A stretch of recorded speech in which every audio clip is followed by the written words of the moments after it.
My name is Valerie. I gave a man 10 years of my life. 10 years of overtime shifts, deferred dreams, and a graduate school acceptance letter I turned down at 34 because he needed me to. When he left, he looked me in the eye and said I was good at surviving. Like that was the best thing he could say about me. Like small was all I'd ever be. 3 years later, he mailed me a wedding invitation with a handwritten note at the bottom, in his own handwriting, that said, "It'll be good for you to get out." His fiancée helped him write it. They'd been calling me his poor ex to anyone who would listen. His poor ex. That's what I was to them, a punchline, a cautionary tale, a woman they could afford to pity because they were so certain I would never be anything more. What neither of them knew was what I'd built while they were laughing. What neither of them knew was what was inside the folder sitting in my lap at 30,000 feet, on a private jet, headed straight for his wedding day. He thought he was sending a pity invitation to his poor ex, a woman who never amounted to anything. He had no idea what was about to walk off that plane. Let me tell you how I got here. Before we dive in, comment where you're watching from today, and if stories like this speak to you, hit subscribe, because tomorrow's story is even more intense. I was looking at the electric bill when he walked through the kitchen. Not because I had to anymore, not really, but the habit of watching numbers had been mine for so long it felt like breathing. Check the bill, note the total, file it.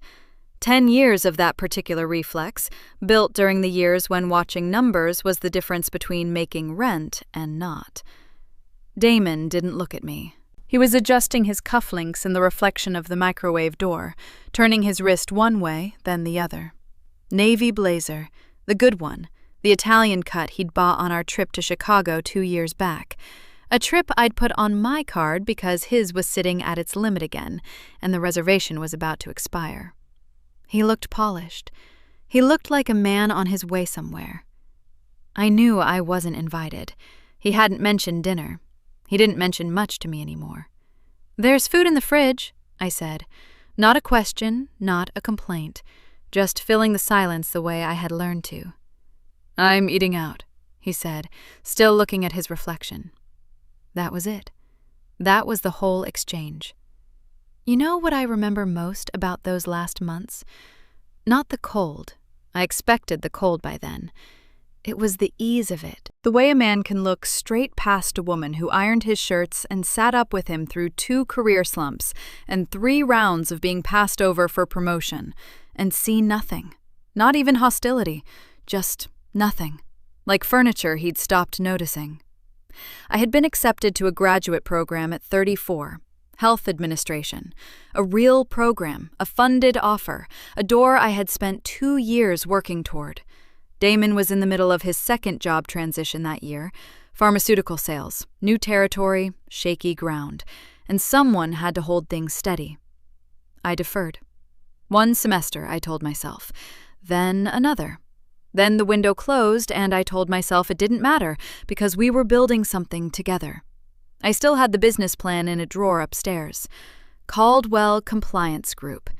I'd named it before I told a single soul it existed. 7 pages of notes on legal pad paper, then a spreadsheet, then an actual document I kept updating quietly, like tending a garden no one else knew about.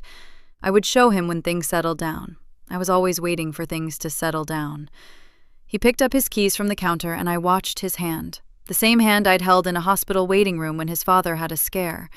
The same hand I'd squeezed at 2 a.m. when he called me crying after losing the Hartwell account and said he didn't know what he was doing with his life. I was there for all of it, every single valley. That was what commitment looked like to me. "The Hendersons are hosting their anniversary party next month," I said. "I thought we could—" "I'll check my calendar." He didn't look up. I remember the smell of the cologne he put on that night. Something cedar and clean that I had bought him for his birthday. He smelled like something I'd given him, heading somewhere I wasn't welcome, and he didn't notice the irony at all. That was the Tuesday before the Tuesday that ended everything, because the following Tuesday he came home early. I heard the door. I heard his footsteps stop in the kitchen. When I came in from the hallway, he was standing at the counter with his keys in his hand and something decided in the line of his jaw. "I need to say something to you," he said. I did not ask what. I already felt the shape of it.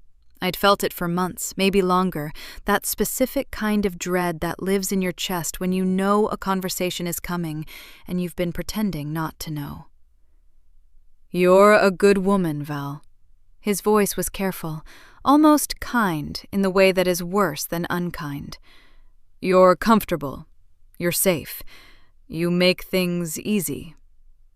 My hands went still. "But I need something different," he said. "I'm moving in a different direction, and I think you're not going to that place with me. Not because anything's wrong with you. You're just—" He paused, looked for the word, found it, and said it without flinching. "You're just not going anywhere." He picked up the box he'd apparently staged by the door. I hadn't even noticed it. He'd already packed. He had already decided, packed, and walked himself through this conversation before he ever stood in front of me to have it. At the door, he turned back, just once. He said it almost to himself, like a thought that had slipped out. "You're good at surviving. I just need more than surviving." The door closed. I stood in the kitchen of the house I had helped furnish, helped clean, helped pay for. Stood there in the specific silence of a decade ending, and I let it hit me. All of it, all at once. I sat down on the kitchen floor. I gave myself exactly 1 hour. I sat on that floor for a long time before I felt anything. That's the part nobody tells you. The first few minutes after something breaks, really breaks. Not a fight, not a storm you can wait out, but a break. They're quiet. My back was against the cabinet under the sink. The tile was cool through my slacks. The house made the small sounds houses make when people stop moving through them. The refrigerator cycling, the clock above the stove, a car somewhere outside turning down the street. Then it arrived. All of it, in waves. The grief came first, because I had loved him. Whatever he had become by the end, whatever we had stopped being to each other, I had loved him genuinely, the way you love someone you have chosen to build a life beside. That love was real. It deserved to be grieved. The humiliation came second. "You're not going anywhere," said to my face, in my kitchen, in the house I had held together during every year he was finding himself. My throat tightened. You know what the worst part was? Not the insult. It was the certainty. He wasn't guessing at what I was. He had decided it, quietly, and filed it away, and waited for a convenient Tuesday. Then the rage, clean and cold and clarifying. Not the hot kind that makes you call someone or throw something. The other kind. The kind that settles in the center of your chest and just sits there, steady as a pilot light. I let myself feel all of it. I didn't fight any of it. A woman who has been holding things together for 10 years has earned the right to fall apart on a kitchen floor for 1 hour. I thought about the acceptance letter. I remembered opening it at this very table, the same table, with coffee going hot beside me, reading my name in the heading of a letter from a program I had worked 2 full years to qualify for. "Congratulations, Ms. Caldwell." I had read it 3 times. I had pressed it flat against my chest like something sacred. And then Damon's career had gone sideways again, and I had picked up the phone and called the admissions office, and I had deferred. 1 semester. Then another. I thought about the notebooks. 4 of them, filled front to back in my own handwriting. Service offerings, market gap analysis, billing workflow structures I had designed myself from a decade of watching hospital systems hemorrhage money on preventable errors. I had worked those ideas over during lunch breaks, during the 40-minute drive home, during the hours when Damon was out with his colleagues at dinners I was not invited to. I had kept them in the bottom left drawer of the desk in the spare room. They were still there. He had lived in this house for 4 years and never once asked what was in that drawer. I thought about the overtime, the Saturday shifts I picked up when his commission checks came in short, the credit card I put the Chicago trip on because the reservation was about to expire. The particular arithmetic of a woman who quietly, without asking for recognition, ensures that the life around her does not fall apart, who fills every gap without announcing she is filling it. He said I was good at surviving. He meant it as a limitation. I heard it as a record. My hands had been still since the door closed. I noticed them now, open and resting on my knees. They looked steady. That steadiness surprised me, and then it didn't. These hands had been doing the work. They knew how. When the hour ended, I knew because I checked the clock above the stove. That was the kind of woman I was. I had told myself 1 hour, and I gave myself 1 hour. And I stood up. I walked to the bathroom. I washed my face. I looked at myself in the mirror for a long moment, not looking for damage, not performing composure, just looking, checking in, the way you check on something that matters. Then I picked up my phone and called my younger sister, Renee. She answered on the second ring the way she always did, that particular alert quality in her voice that meant she'd been half expecting this call. Renee had the sharpest emotional antennae of anyone I had ever known, and she had been watching Damon Whitfield for the better part of 3 years, with the quiet, contained worry of a woman who loves too much to say, "I told you so," and too much to pretend she didn't see it. "It's done," I said. A beat of silence, then, "I'm coming over." "Don't, I'm okay." I meant it. "I need you to hear something." "I'm hearing." "I'm starting my company," I said. "Monday." No pep talk. No, "Are you sure? Are you okay? Do you need to wait?" Just Renee, breathing on the other end of the line, and then her voice, quiet and certain as my own. "Tell me what you need." After we hung up, I walked to the spare room. I opened the bottom left drawer of the desk. I pulled out my laptop. I opened the business plan document I had not touched in 4 years. I started reading from the beginning.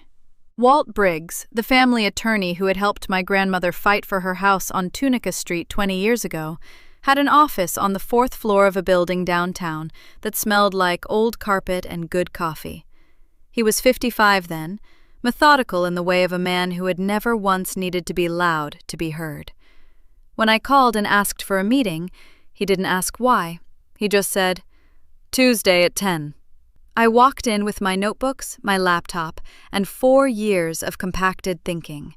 I walked out with a registered LLC and my first real advisor. Walt was not warm in the usual sense. He didn't hug you or tell you that you could do it. What he did was listen. Actually listen, the way people do when they're building a picture, not waiting for their turn to speak. He asked me 3 questions about my business model, and then sat back in his chair and said, "You've already done the hard work. Now we just make it legal." That was enough. Let me tell you something about a woman who's been quiet too long. She doesn't ease back into motion. She launches. The first 2 clients I landed through cold outreach, a regional hospital system outside Jackson, Mississippi, and a specialty clinic group in Nashville. I wrote those emails myself. No agency, no consultant. Just a decade of knowing exactly where hospital billing systems bleed money, and the particular confidence of a woman who has nothing left to lose, and everything left to prove. The Jackson Hospital signed within 3 weeks. Nashville took 6. I didn't care. I was already writing the next round of outreach before the ink dried on the first contract. I worked mornings that started at 5. My kitchen table first, then a folding desk in the spare room where the notebooks had lived. Coffee in the same blue mug every day. The one Renee had given me 2 birthdays ago, with my initials on it, which I had thought was a small gift then, and understood better now. There was something stabilizing about the ritual of it. You hold your own name in your hands long enough, and you start to believe it means something. I went back to church around month 4, not because I had found sudden religion. Renee would have laughed herself sideways if I'd said that, but because I needed a room full of people who believed in something larger than next quarter's numbers. I needed the music and the stillness and the particular warmth of a community that knew my grandmother's name. It grounded me in a way that balance sheets on their own could not. Every hard week, and there were plenty, I called Renee from my car. She would listen to the whole thing, whatever it was, the client who went quiet, the contractor dispute, the scope creep that had eaten my Tuesday. Then she'd say something sharp and clarifying and funny, and I'd drive home 10 pounds lighter. Month 18. 7 contractors, 4 hospital clients, and a revenue line that made my accountant, a sharp young woman I'd found through Walt's referral network, look up from her spreadsheet and say, "Val, this is real." I knew. It had always been real. I was the only one who'd known that the whole time. I still remember the morning I signed the lease on the actual office. Second floor of a converted building near the medical district, natural light through tall windows, room for 12 desks. I stood in the middle of the empty space before the furniture arrived and thought about a graduate school acceptance letter pressed against my chest in a kitchen in another life. I thought about the drawer. Then I got back to work. Month 24. 12 full-time staff, a second hospital system contract, and an operations structure tight enough that I could finally look 3 years forward instead of 3 months. A regional business journal ran a profile on Caldwell Compliance Group, a half-page piece with a photograph, and the headline called me, "A Quiet Force Reshaping Healthcare Revenue Compliance in the Mid-South." Walt framed it and left it on my desk without comment. That was as close to sentimental as he got. A federal compliance contract entered preliminary negotiations around month 31. I did not celebrate until there was something concrete to celebrate. I just kept working. I did not think about Damon Whitfield. I want to be clear about that. Not because I had suppressed him, not because the hurt wasn't real. It was real, every last ounce of it. But a woman in motion does not have room for the dead weight of someone else's assessment of her. He had used his last words to me to tell me what I was. I was using every day since to show him he didn't know the first thing about it. On a Thursday afternoon in early spring, I was alone in my office, reviewing a quarterly revenue report that still, even then, had the power to stop me cold. The numbers were clean and significant and entirely mine. My assistant knocked and brought in the afternoon mail. I set the report aside. I flipped through the stack without urgency, invoices, a conference brochure, a vendor letter, and then a cream-colored envelope with gold lettering. I knew the handwriting before I read the name. I set the envelope down. I picked it up again. I'm not sure why I did it twice. Force of habit, maybe. The billing auditor in me, always double-checking what she thought she read. Damon Whitfield and Tessa Osei. The resort name in Hilton Head was embossed in gold script above the date. Black tie optional, oceanfront ceremony. The kind of invitation that costs more than some people's car payments. I read it once, cleanly, from top to bottom. Then I got to the bottom. His handwriting. That same forward-leaning scrawl I had seen on grocery lists and birthday cards, and the back of a takeout receipt he once used to sketch out the career pivot I helped him rehearse for 3 weeks before his interview. "Hope you can make it, Val. It'll be good for you to get out." My hands went still. Good for you to get out. Like I was a shut-in, like I was a woman who had been sitting in a dim apartment with the curtains drawn, waiting on something to happen. Like 3 years of my life hadn't been the most productive stretch I'd ever lived. I sat with it for a long moment. I did not crumple it. I did not throw it.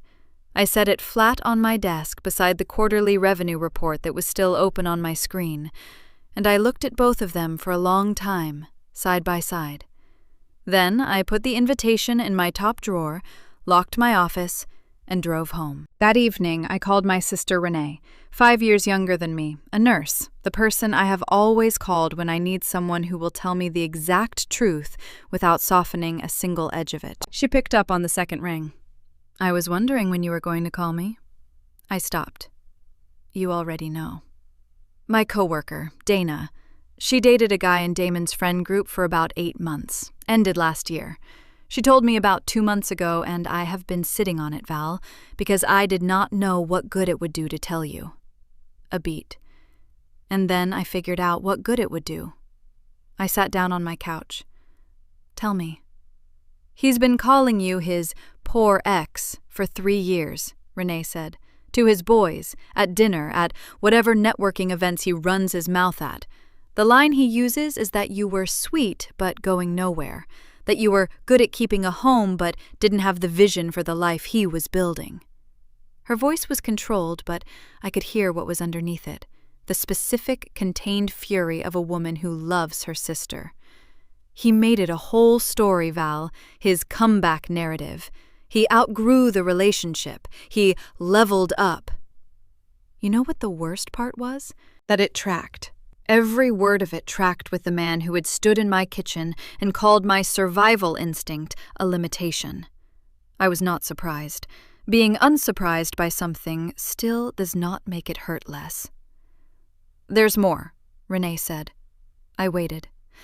Dana's source told her that Tessa, the fiancé, was sitting right there when he wrote that note on your invitation, the handwritten part. She paused. The line was her idea, Val. "It'll be good for you to get out." Tessa suggested it, thought it was funny. My jaw locked. "She's been calling you his charity invitation," Renee said. "More than once, to more than one person. They sent that card together. It wasn't him being careless. It was both of them, deliberate." I let that land completely. I didn't rush past it.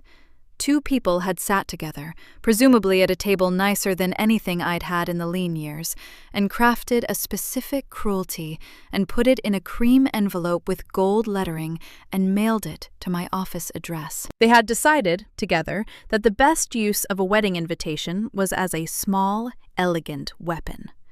The woman in the invitation was supposed to be grateful to be included. Sweet, but going nowhere. The charity case who would show up in her sensible dress and bear witness to what she'd lost. I thought about my quarterly report still open on my office screen. I thought about 32 employees and a federal contract in preliminary negotiations. I thought about what their faces were going to look like. "Renee," I said. "Yeah." "Book me a suite at the resort. The full weekend." I kept my voice even because I was even. I was not rage. I was resolution. "Whatever rate they have, book it." A short silence, then, "Already pulling up the website." "Good." I stood up from the couch. "And I need you to clear your Saturday morning. I'll explain everything after I talk to Walt." I hung up. I went to my desk. I opened my calendar and put Walt Briggs's name in the 9 o'clock slot for the following morning. Then I went to the kitchen, poured myself a glass of water, and drank it slowly, looking out at the city. Two people had decided I was the kind of woman you invited out of pity. I was about to let them watch me arrive. Walt Briggs, my family's attorney and the man who has quietly advised Caldwell Compliance Group since I had 4 clients and no office, is not a man who leads with conversation. He is a man who leads with documents. So when I walked into his downtown Memphis office at 9 the next morning, and he slid a manila folder across his desk before I had fully settled into the chair, I understood the register immediately. I did not reach for it right away. I looked at him first. "How bad?" I asked. Walt folded his hands on the desk. He is 58, measured, the kind of man who has spent 4 decades watching people make consequential decisions based on incomplete information and has organized his entire professional life around making sure that never happens to his clients. He said, "Read the first 2 pages." I read them. Let me tell you something about what it feels like to read a financial summary of a man who spent 3 years calling you his poor ex. It is not satisfying in the way you might expect. It is something quieter and colder than satisfaction. It is the specific feeling of a picture snapping into focus, not a new picture, but the one that was always there, finally sharp enough to see clearly. Damon had invested in a restaurant franchise 3 years prior, 6 months, I noted, after he left me. The franchise had failed inside 18 months. The debt from that failure was substantial and still active. He had taken out a second mortgage on a property he co-owned with his elderly mother to partially service that debt. The property was in her name as much as his. He had leveraged his mother's home.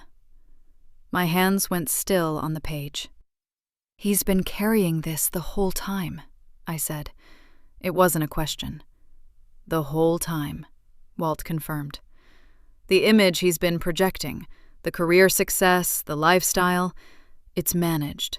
carefully managed, but it's built on borrowed money and a story he's been telling consistently enough that nobody checked.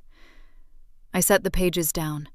I thought about all the rooms where Damon had stood in his tailored shirts and talked about trajectory and vision and the life he was building. I thought about the word aspirational, his word, the one he used when he told me I wasn't enough of it. I thought about the fact that at the exact moment he was calling me small, he was quietly sinking. I was 30 minutes into building Caldwell Compliance Group. He was 30 minutes into drowning. Walt gave me a moment. Then he said, "There's something else." I looked up. The Osei family ran a financial background check on him during the engagement. It's standard for a family at their level. They do it routinely. They're not apologetic about it, and Damon would have known it was coming. He reached across and turned to the third page of the folder. He submitted documentation that doesn't match any of this. The franchise failure isn't in it. The second mortgage isn't in it. The debt load isn't reflected. Walt let that sit for exactly 2 seconds before he added, quietly, "What he gave them was a construction." I sat with that. The man who called me poor submitted falsified financial documents to a wealthy family in order to marry their daughter. He built a fiction on paper and handed it to people with every resource in the world to verify it, because he calculated, correctly until now, that his performance was convincing enough to hold. You know what that tells you about a man? That the image was never a side effect. The image was the whole operation. "Are the records public?" I asked. "His actual records?" "Most of them," Walt said. "The franchise dissolution is public. The second mortgage is filed and searchable. The debt load involves some private instruments, but the core of it is documentable through public record." I nodded once. "Keep all of it ready," I said, "and keep monitoring. If anything changes or anything new surfaces before the wedding, I want to know the same day." Walt looked at me the way he sometimes does. Not with surprise exactly, but with the particular attention of a man who recognized something in me before I had the revenue to prove it, watching that something operate in real time. "You have a plan," he said. It was not quite a question. "I have a folder," I said. "The plan fills in around it." I stood, picked up my copy of the documents, and thanked him. He walked me to the door. As I stepped into the hallway, he said evenly, "Val, be precise." "Always," I said. I sat in my car for about 4 minutes without starting the engine. Then I pulled out my phone and called the charter service I had used twice before for client transport. A man I recognized from prior bookings answered on the third ring. "I need a Saturday booking," I said. "Hilton Head. There's a private airstrip at the resort. I need to confirm it can accommodate a standard charter, and I need wheels down at 2:45 p.m. He confirmed the strip. He confirmed the time. "Perfect," I said. "Book it." The charter terminal in Memphis is small. A waiting room, a counter, a door that opens directly onto the tarmac. No crowds, no announcements, no one asking you to remove your shoes. I had been through it twice before on client business, and both times I had appreciated the quiet efficiency of it. You simply walked out and got on the plane. Saturday morning, I walked out in an ivory dress, structured at the shoulders, clean everywhere else. One bag, the manila folder tucked inside it. Captain Reeves, a steady man who had flown both of my prior charters without incident or unnecessary conversation, met me at the cabin door with a nod. "Miss Caldwell, wheels up in 10.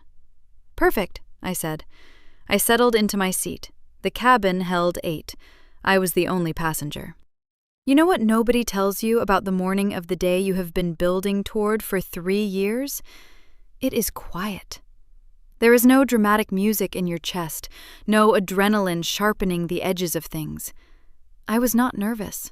I was not vengeful, not in the hot, restless way the word usually means. I was clear. The way a room is clear after you open all the windows and let the old air out. I pulled the folder from my bag when we reached cruising altitude. I had looked at these documents 4 times already. I looked at them a 5th.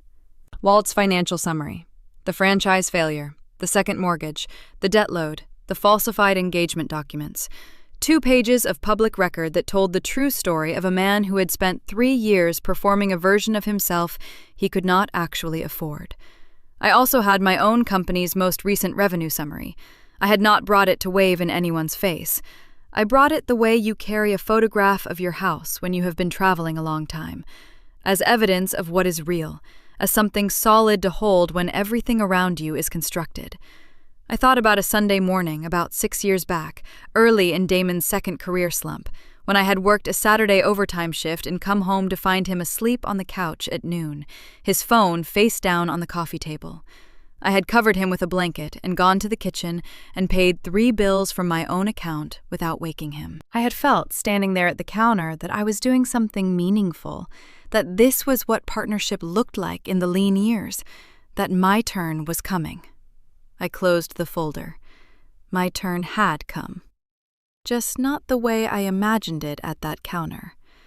35 minutes out, the coastline appeared below, a thin, bright line between green and blue.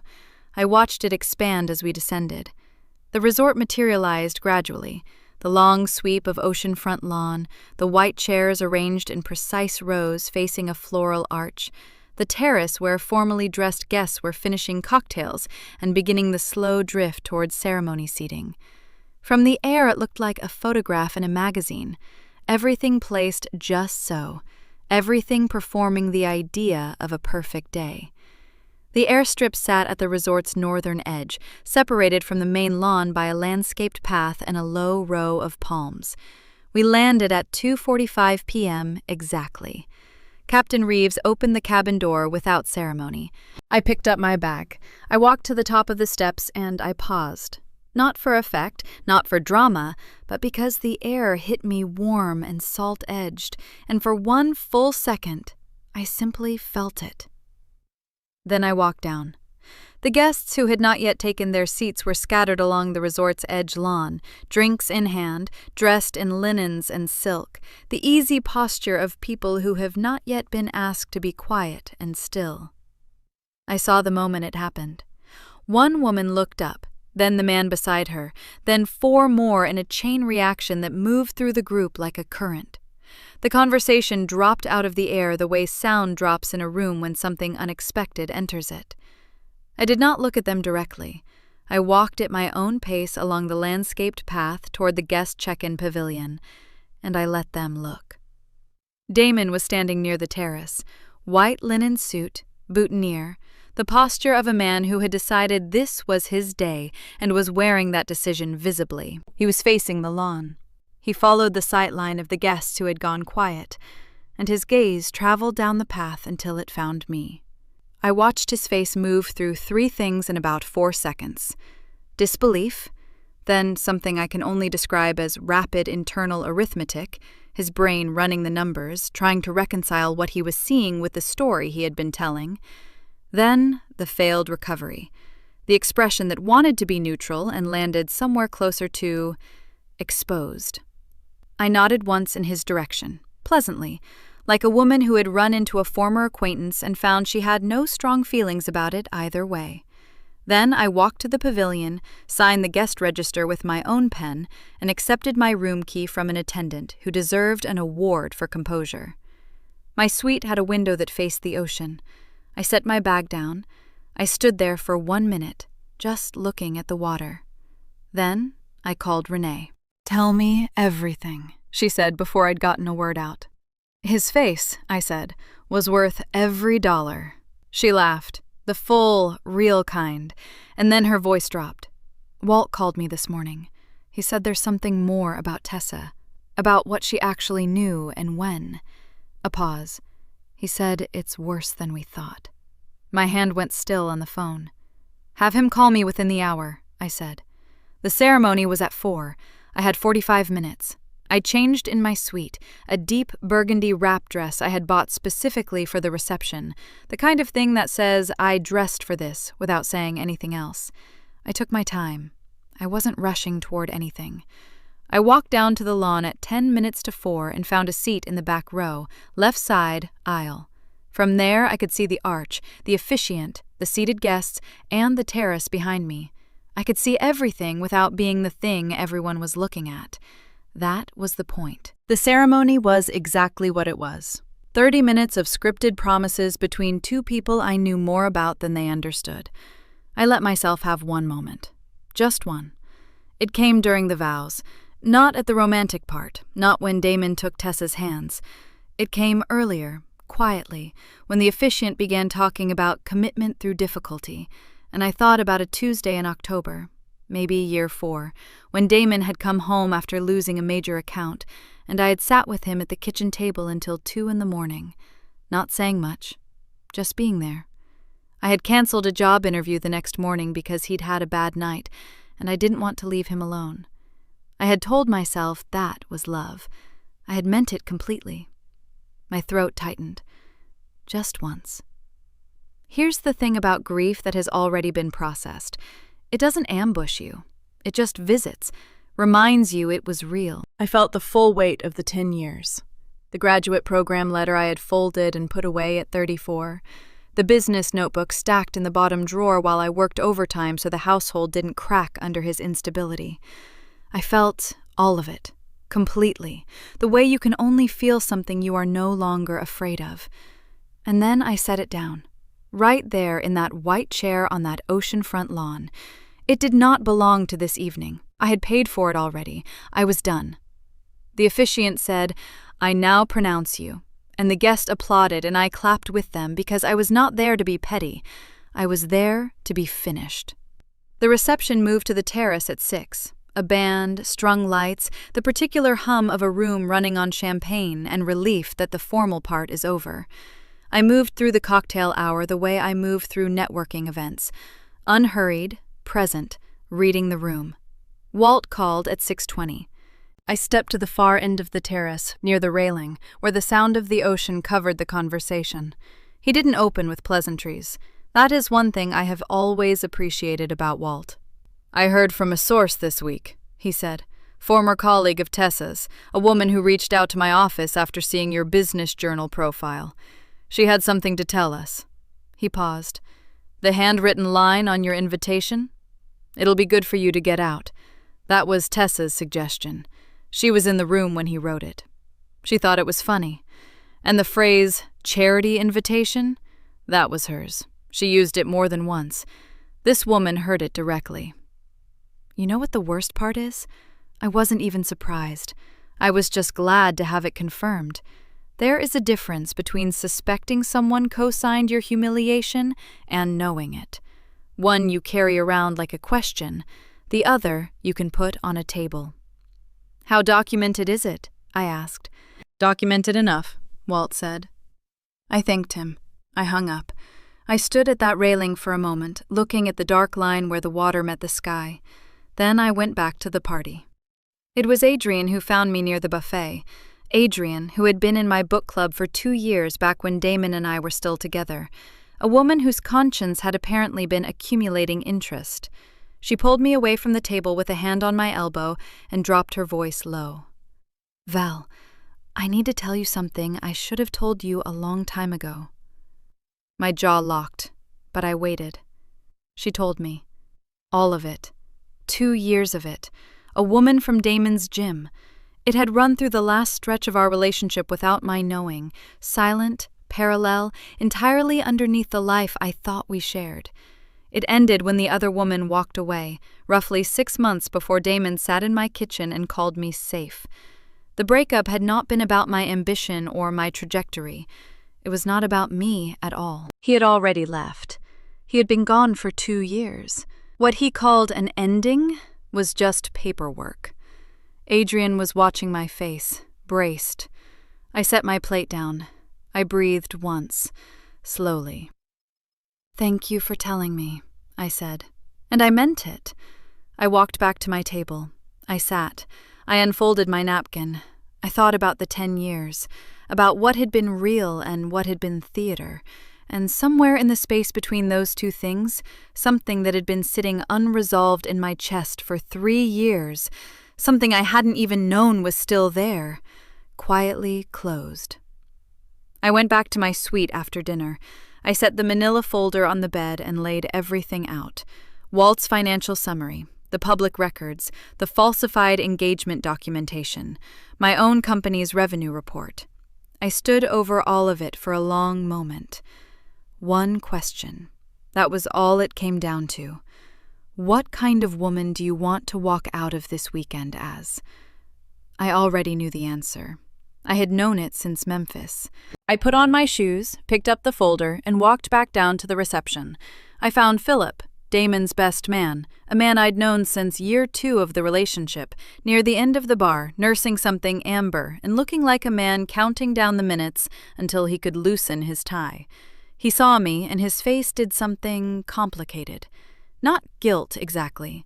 More like the particular discomfort of someone who has heard a woman talked about dismissively and is now standing in front of that woman and finding the math doesn't add up. Val. He hugged me, and it was genuine. Philip had always been decent. You look incredible. Thank you, I said warmly. You holding up okay? You seem like you've been doing math in your head all night. He laughed, short and surprised. Then he looked down at his glass. He said you were... He stopped himself. I know what he said.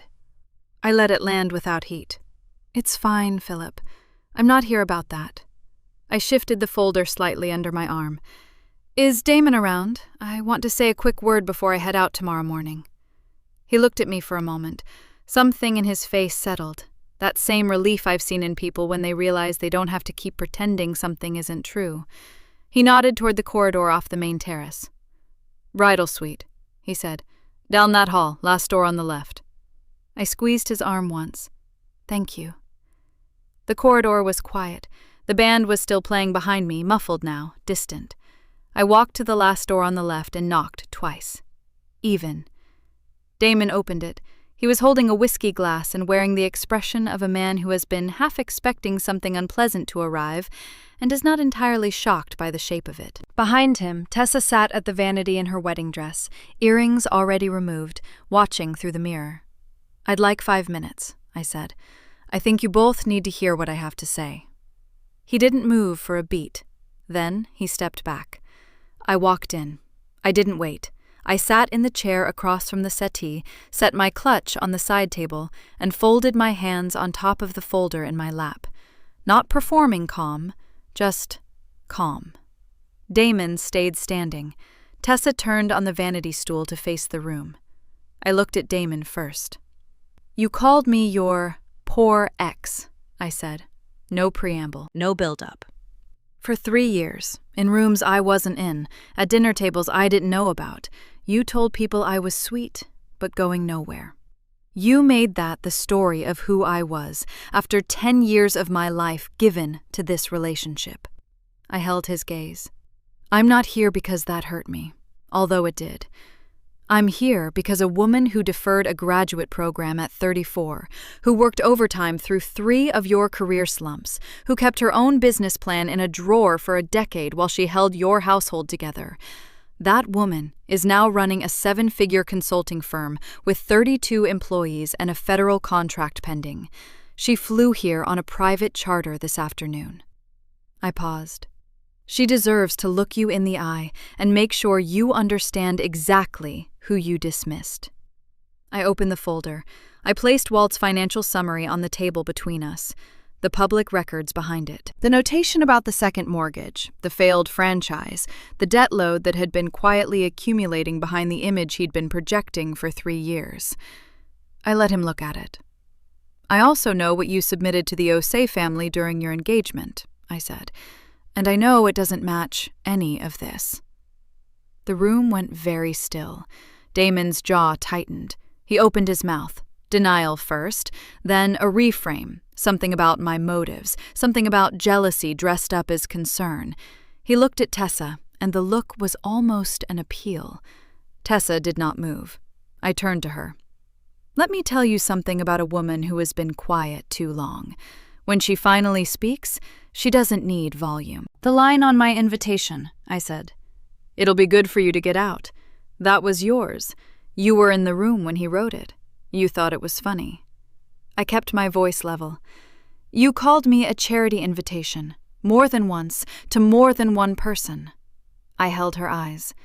So I'm not going to stand here and treat you like a bystander. You co-signed his version of me. You participated in this. And you married a man who submitted falsified documents to your family. I let that sit for 1 full second. Those 2 things are going to live in your house now. I didn't put them there, but I'm not going to pretend they aren't there either. Tessa's expression had moved through several things and landed somewhere I could only call reckoning. Her hands were still in her lap. I stood. I looked at Damon one last time. Whatever happens in this room now is between you two, I said. I came to say the truth. I picked up my folder. I've said it. I walked to the door. I opened it. I closed it behind me, quietly, with both hands, the way you close something that is finally, completely done. Back in my suite, I kicked off my heels and ordered a pot of chamomile from room service. Then I called Renee. She picked up on the first ring. "Tell me everything," she said before I could speak. So I did. All of it. The quiet corridor, the knock, the way Damon stepped back to let me in like he already knew resistance was pointless. I told her about the folder on the table and the way the room went still when I mentioned the Osei family's paperwork. I told her about Tessa's face moving through those expressions and landing somewhere past composed. Renee listened the way only a sister can listen, without interrupting, without editorializing, just breathing on the other end of the line like a warm hand on your shoulder. When I finished, she exhaled long and slow. "How do you feel?" I sat by the window. The ocean was dark now, the kind of dark that is all sound and no shape, waves coming in steady and indifferent. I thought about the kitchen floor 3 years ago. I thought about the hour I gave myself. "Like I put something down," I said. "Something heavy I didn't even realize I was still carrying." "Good," Renee said, firm and quiet. "That's exactly right." I remember making her coffee every morning before she took the early bus to a job that barely covered both our bills. Mama, back in Memphis before everything. I think about sacrifice differently now, about who it's really for. We stayed on the phone until the tea arrived. I had just poured my first cup when I heard the knock. I knew who it was before I opened the door. Damon had changed out of his wedding jacket. He was in a dress shirt now, open at the collar, whiskey glass gone. He looked like a man whose scaffolding had just been pulled away. Still standing, but only because he hadn't figured out yet that the support was gone. I stepped back and let him speak first. "You had no right," he said, "to come into that room and— Val, that was our wedding night. You had no right to walk in there and— I had documentation," I said. That stopped him. He recalibrated. You know what a man looks like when his argument requires the other person to stay quiet?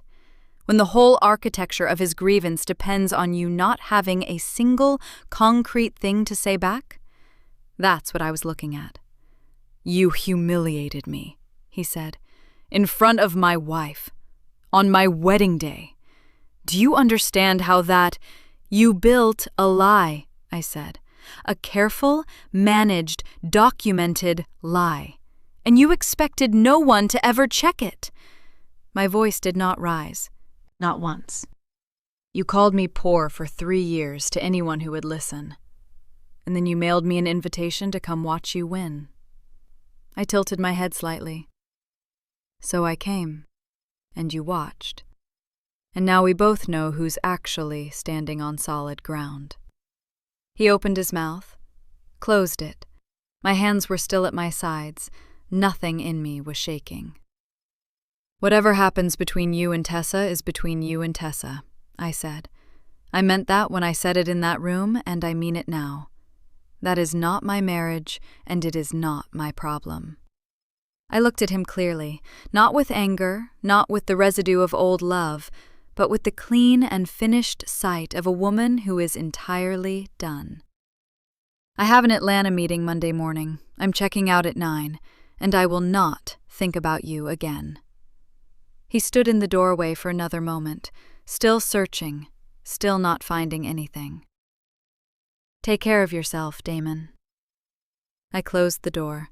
I went to bed. I slept better than I had in years. The following morning, the lobby was quiet at 9. I settled my bill, tipped the bellman what he was worth, and rolled my single bag toward the exit. The morning air off the water was clean and salt-sharp, the kind that makes you feel like something just started. I passed the terrace on my way to the airstrip path. Tessa's father was standing at the far railing, a solid, deliberate man in a pressed linen shirt, phone pressed to his ear. He wasn't arguing. He wasn't pacing.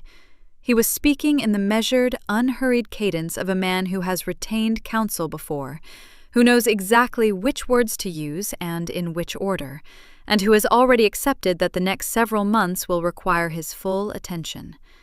I did not stop. I did not stare. I simply noted it, the way you note a door closing behind you. I walked to the airstrip. Captain Reeves was already in the cockpit running his checks when I came up the stairs. He glanced back and gave me his standard nod. "Good weekend, Miss Caldwell?" "Productive," I said. I settled into my seat, smoothed my dress, and looked out the oval window as the engines began to build. Below the airstrip, the Atlantic stretched out wide and silver, and entirely unimpressed with any of it. "Let's go home," I said. The jet lifted off over the water. 6 months later. The coffee was hot. That detail mattered more than it should have, but I noticed it every Tuesday morning, the specific small luxury of a cup that was still steaming when I reached for it, because I now worked in a place where someone brought it to me fresh at 8:30, and I was not too buried to drink it while it was warm. I had my quarterly revenue report open on the screen. The numbers sat there, patient and real. Let me tell you something about numbers. I spent 20 years reading other people's. Hospital systems, billing departments, compliance audits that ran 300 pages and hid the important things in footnotes. I know what it looks like when figures are arranged to tell a story instead of the truth. What was on my screen that Tuesday morning was the truth, plain and unmanaged, and it was more than I had let myself imagine on the kitchen floor 3 years ago. 32 employees, 2 regional offices, Memphis and Atlanta both, the Atlanta expansion that closed in the spring after 14 months of groundwork and one very important Monday morning meeting. A federal compliance contract that Walt, in his characteristic way, described simply as significant. Walt does not editorialize. When Walt Briggs, my attorney and the most measured man I have ever known, calls something significant, you take the word at full weight. I had built this, not inherited it, not borrowed it, built it from a spreadsheet I used to open at 5 in the morning while a man slept down the hall who didn't know it existed. Saturday mornings, I ran a financial literacy workshop at my church. I had started it 4 months ago, almost by accident. A conversation after Sunday service with one of the deacons who knew I ran a business, who asked if I might speak to a few women going through transitions. I said yes, thinking it would be 6 people and a folding table. The first session had 19 women. The second had 26. We moved to the fellowship hall in October. I thought about my mama sometimes, standing in that room. The early morning shifts, the bus routes, the bills she arranged on the kitchen table like a puzzle she was always one piece short of solving. She never had anyone stand at the front of a room and tell her plainly what she could do with what she had. The women who came to my workshops were 41 and 47 and 53. They had left marriages or been left. They had given their productive years to someone else's plan and were now sitting across from me with the particular expression of people who were afraid the math no longer worked in their favor. I told them the truth, every time. I did not soften it, and I did not perform optimism I didn't mean. "It is not too late," I said. "It is, in fact, exactly the right time. Because now you know exactly what you're building and exactly why. That's not a disadvantage. That is the whole advantage." I knew this because I had lived it. I told them that too. Sunday dinners with my sister Renee had grown by 1 chair. Her name was Patrice. a friend of Renee's who had walked out of a 15-year marriage 8 months ago and who sat across from me at the table one Sunday in September, looking like a woman trying to locate herself on a map with no landmarks. She was quiet through most of the meal. Then, near the end, she set down her fork and asked me, barely above a whisper, "How did you start over?" Renee looked at me. I looked at Patrice. "From the beginning," I said. And then I told her everything. All of it. The kitchen floor, the hour, the business plan in the drawer, the charter jet, the bridal suite, the folder on the table, the door I closed. I did not leave out the hard parts, or the petty satisfying ones. She needed the whole story, not the edited version. By the time I finished, she was crying a little, but not in the way that means broken, in the way that means recognized. She had a third chair at Sunday dinner now. She was figuring out the map. Walt called on a Thursday afternoon, right before 4. "I have an update on the Whitfield matter," he said, neutral, factual. Just the way Walt delivers anything he wants you to receive clearly. The marriage lasted 4 months. There is an ongoing legal dispute. The second mortgage has been flagged in the preliminary proceedings. A brief pause. Tessa's family has retained counsel. I listened to all of it. "Thank you, Walt," I said. "Of course," he said, and that was that. I hung up. I sat for a moment. Outside my 4th-floor window, Memphis was doing what Memphis does in November. Gray sky, bare trees, the city moving anyway underneath it all. I did not feel triumphant.